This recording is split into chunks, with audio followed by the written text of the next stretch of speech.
Olá, a paz do Senhor Jesus, passando por aqui novamente para nós juntos embarcar no conhecimento da palavra de Deus. Convido você, venha a bordo, vamos aprender um pouquinho mais da palavra do Senhor. Vamos falar a respeito de salvação no contexto efeito retrô. Você já ouviu falar nesse termo? Vamos aprender dessa forma. A salvação dentro de um efeito retrô. Como que o sacrifício de Jesus na cruz do Calvário alcançou aqueles que já haviam passado por esse plano terrestre antes de Jesus. Vamos ver? Vamos lá. Primeiro vamos ver quem tem o direito de salvação. Medite bem, quem tem o direito de salvação?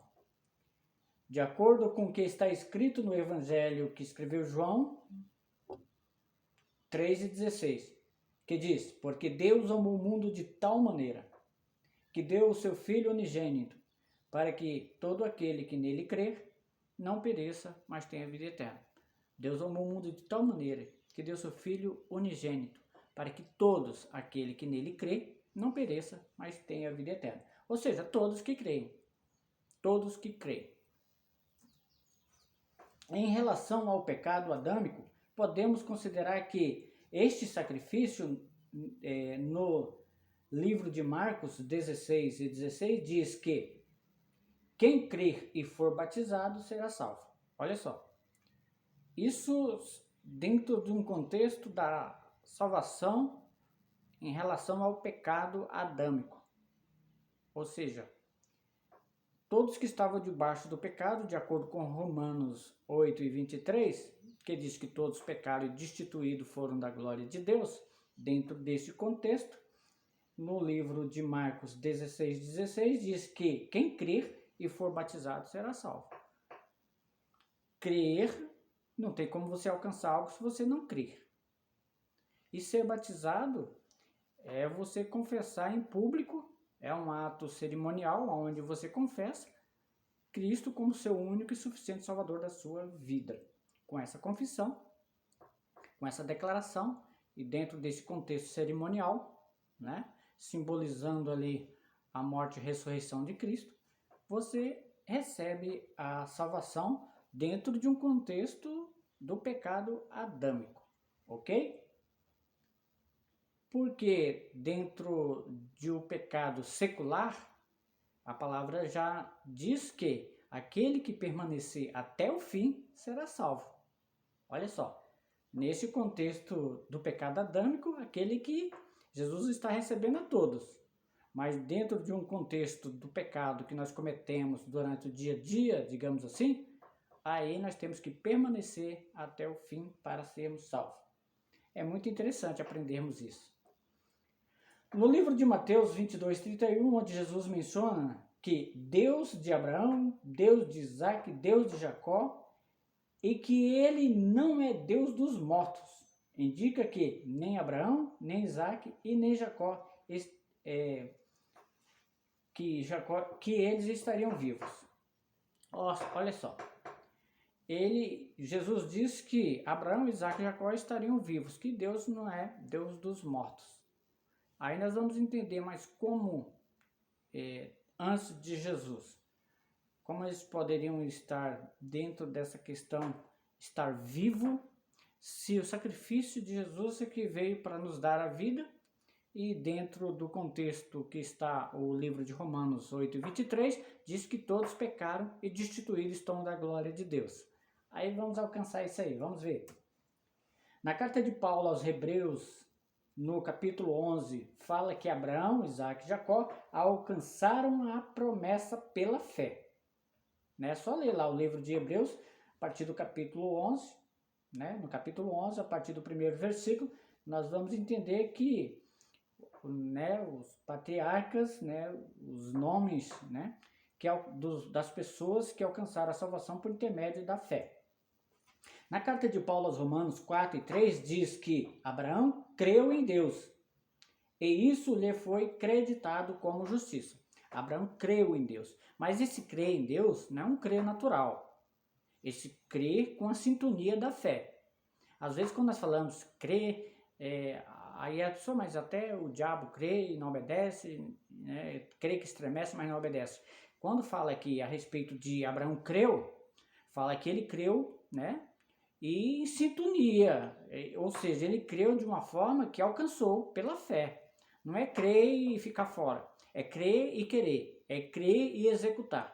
Então, em sintonia com Deus, aí é onde vem a questão da fé, ok? E isso lhe foi imputado por justiça, porque ele não só creu, ele creu em sintonia e se resultou em fé. Se você não sabia disso, olha, você crê em sintonia com Deus, o seu ato, ele se torna fé. Se você crê e não tem ação, então não passa de crença, ok? Tem que ter execução. Tem que haver execução, melhor dizendo. Por essa razão que Paulo, ao escrever a carta aos Hebreus, no capítulo 11, disse que a fé é o firme fundamento das coisas que se esperam e a prova das coisas que não se veem. Amém? É lindo isso, né? Foi o que aconteceu com Abraão e os demais, né? Eles não viram, eles não sabiam o que estava por vir, mas pela fé eles creram, porque eles confiaram em Deus. A sua atitude levou a isso. E que os que foram justificados antes de Cristo tinha em comum com aqueles que foram salvos pós-vinda de Cristo, que lhe deram o crédito da salvação. O que eles tinham em comum? Aqueles que foram antes de Cristo, como Abraão, Moisés, Jacó, Isaac, o que eles tinham em comum com aqueles que aceitaram Jesus depois que Jesus veio e ficaram debaixo da graça? O que eles tinham em comum? A fé. A fé que uniu o passado e o presente. A fé é o firme fundamento das coisas que se espera e a certeza das coisas que não se vê. Dessa forma, vou ler novamente. A fé é o firme fundamento das coisas que se esperam e a prova das coisas que não se vê. Amém? Então vamos lá. Em Efésios 4:8 diz: subindo ao alto, levou o cativo ou cativeiro. Está lá em Efésios 4:8. Significa que Jesus, ao ascender aos céus, levou o poder do pecado da vida das pessoas. Simplesmente isso.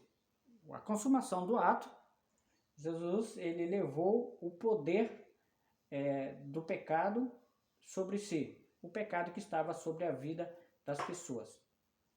E isso ele disse em outras palavras. Dentro do Evangelho, Jesus disse essas mesmas palavras em outras palavras.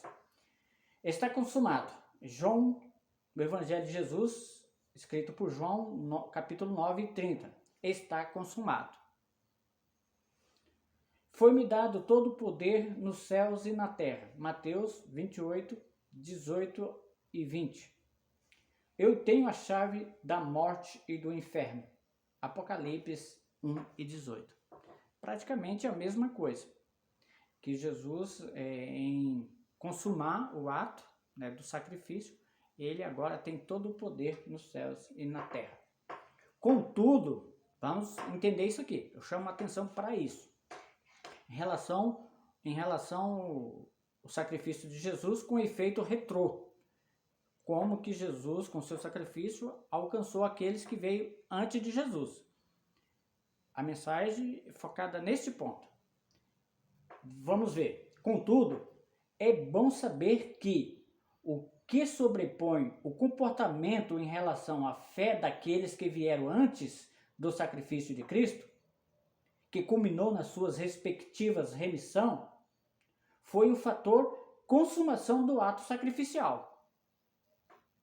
Pois, se Jesus não tivesse cumprido o seu propósito na terra, resultando na salvação de forma retrô, mesmo eles tendo alcançado a justificação pela fé, eles, por si só, eles não teriam alcançado a salvação. Olha só a complexidade. Eles foram aprovados por Deus pela fé, eles foram considerados justos. Mas precisaria ainda de vir eles como se eles estivessem aguardando. Vou trazer um exemplo aqui simples. Você estudou, passou de ano, você fez ali o ensino médio. Um exemplo. Só que você ainda não recebeu o seu certificado, né, o seu diploma. Aí você vai aguardar você receber seu certificado para você galgar o ensino superior. Agora você vai postular o ensino superior. O que acontece? Você, para poder se inscrever, se matricular para fazer o ensino superior, o que você tem que ter em mãos? O certificado de que você fez o ensino médio. Então, desta forma, nós entendemos que Abraão foi justificado pela fé. No entanto, ele estava aprovado, esperando o seu diploma. E o seu diploma veio com o Novo Testamento. Jesus, ele morrendo na cruz do Calvário, ele assinou ali o certificado de Abraão. Por aí. Ou seja, sem a morte de Jesus na cruz do Calvário, eles não estariam com o certificado assinado para passar para a próxima fase, para se inscrever no ensino superior. Ok? Entenderam? Amém. Que Deus em Cristo abençoe você e a sua família. A fé mais a consumação do ato sacrificial de Cristo lhe concederam o direito de salvação. Olha só. A fé de Abraão, que lhe deram o crédito de justo, e o sacrifício de cruz lá na frente, se uniram na linha onisciênica, na onisciência de Deus, se uniram e aí resultou na salvação retrô daqueles que vieram antes de Cristo. Isso é bom saber. Que bom que você me acompanhou até aqui. Que Deus em Cristo abençoe você e a sua família. E até uma próxima oportunidade. Amém?